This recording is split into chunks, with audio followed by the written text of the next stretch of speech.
Having played loads of titles on the Switch that are either more casual or family-friendly, I've come to appreciate the fact that sometimes there's satisfaction to be found in simplicity.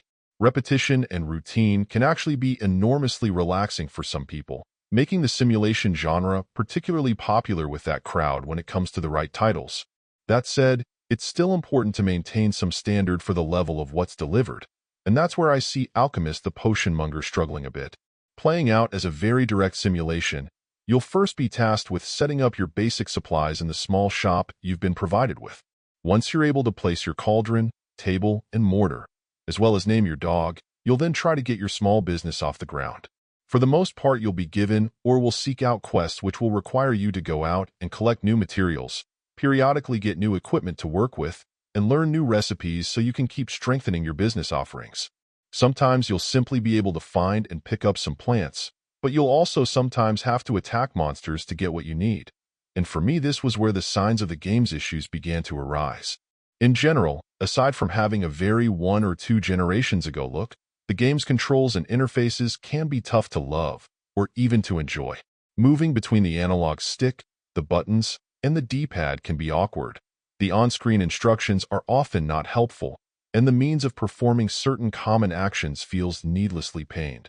I'd also point out that combat is clumsy at best, though thankfully at least you don't often seem to be under serious threat. It just feels like an area that should have gotten quite a bit more attention, since if you're going to include it, you don't want people to wince every time they need to tussle with even simple monsters.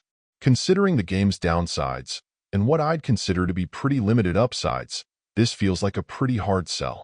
There are honestly quite a variety of potion and shopkeeper games on the system, though many perhaps set up quite differently than this one, that simply do pretty well everything better. Whether being more varied, more polished, more engaging, or simply more consistent by comparison, this felt like a really tough play.